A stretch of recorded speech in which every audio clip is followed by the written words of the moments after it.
Perkenalkan, nama saya Fitri Ma'delana Manik dengan NIM C1A02218. Di sini saya akan menjelaskan pemahaman saya tentang analisis ekonomi program kesehatan. Nah, di sini bayangkan kamu lagi di sebuah pesta besar.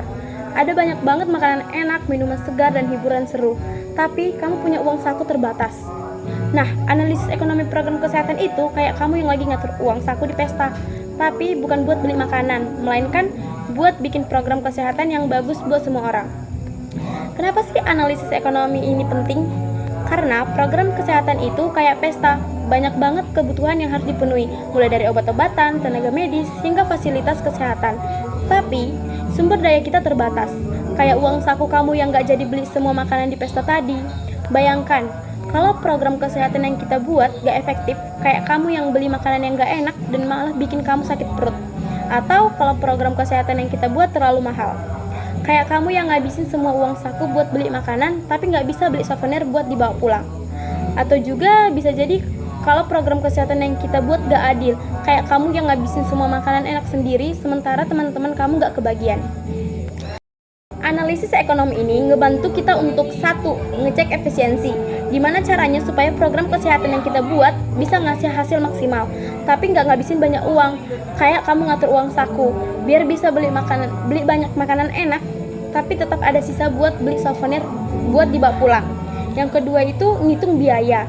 Berapa sih biaya yang dibutuhkan buat ngejalanin program kesehatan ini? Kayak kamu ngitung berapa uang yang perlu kamu siapin buat beli semua makanan yang kamu pengen, mulai dari makanan ringan, makanan berat, sampai minuman. Yang ketiga ada ngevaluasi dampak. Apa sih dampak positif dari program kesehatan ini? Apakah program ini bisa mengurangi penyakit, ngebuat orang lebih sehat, atau ngebuat mereka lebih bahagia? Kayak kamu ngelihat, apakah makanan yang kamu beli bisa bikin kamu kenyang, sehat, atau senang? Dan ada beberapa jenis analisis ekonomi yang bisa kita pakai, seperti cost effectiveness analysis yang atau disebut dengan CEA. Kayak kamu ngebandingin harga dua jenis makanan, mana yang lebih murah tapi tetap enak dan ngasih rasa kenyang yang sama. Mana yang lebih murah tapi bisa bikin kamu kenyang dan berenergi. Dengan CEA, kita bisa ngebandingin biaya dari dua program kesehatan yang punya tujuan sama. Misalnya program vaksinasi untuk mencegah penyakit A sama program pengobatan untuk penyakit A. Kita bisa ngelihat mana program yang lebih murah tapi tetap efektif ngasih hasil yang sama. Yang kedua itu ada cost benefit analysis yang disebut dengan CBA. Kayak kamu ngitung seberapa banyak keuntungan yang kamu dapetin dari makanan yang kamu beli. Misalnya kamu beli makanan yang bergizi, jadi kamu bisa lebih sehat dan bisa belajar lebih fokus. Dengan CBA kita bisa ngelihat apakah manfaat dari program kesehatan lebih besar daripada biayanya. Misalnya, kita bisa melihat apakah program vaksinasi untuk mencegah penyakit B bisa menghemat biaya pengobatan di masa depan. Yang ketiga ada cost utility analysis yang disebut dengan juga CUE. Kayak kamu ngelihat makanan yang kamu beli bisa bikin kamu sehat, bahagia, dan punya banyak energi. Misalnya, kamu beli buah-buahan yang segar dan vitamin, jadi kamu bisa lebih sehat dan bersemangat. Dengan CUA, kita bisa melihat apakah program kesehatan bisa ngebuat orang lebih sehat dan punya kualitas hidup yang lebih baik. Misalnya, kita bisa melihat apakah program rehabilitasi untuk orang yang punya penyakit kronis bisa ngebuat mereka lebih sehat dan lebih bisa beraktivitas dengan lebih baik. Dan selanjutnya ada budget impact analysis yang disebut dengan BIA.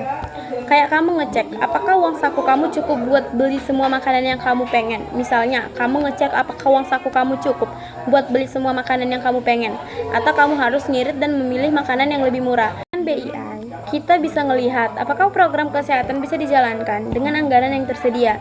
Misalnya, kita bisa ngelihat apakah program pengobatan untuk penyakit C bisa dijalankan dengan anggaran yang tersedia di rumah sakit. Analisis ekonomi program kesehatan itu kayak peta jalan yang membantu kita buat ngejalani program kesehatan yang baik, efektif, dan efisien. Kayak kamu yang ngatur uang saku di pesta, biar bisa menikmati semua keseruan di pesta, tapi tetap bisa ngatur keuangan dengan baik. Misalnya, kita mau ngejalani program vaksinasi untuk mencegah penyakit.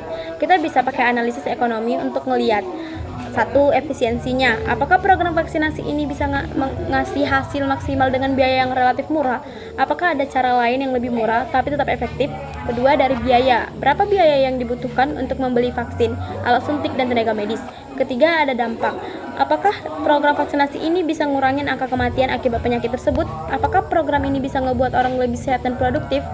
Dengan analisis ekonomi, kita bisa ngebuat program vaksinasi yang efektif, efisien, dan adil. Kayak kamu yang ngatur uang saku di pesta tadi, biar bisa beli makanan yang enak, sehat, dan bisa bikin kamu bahagia. Tapi tetap bisa ngatur keuangan dengan baik. Analisis ekonomi program kesehatan itu kayak puzzle yang harus dirakit dengan tepat. Kita harus ngelihat semua faktor, mulai dari biaya, manfaat, dan dampaknya untuk ngebuat program kesehatan yang baik. Semoga penjelasan ini bisa membantu kamu buat mengerti analisis ekonomi program kesehatan.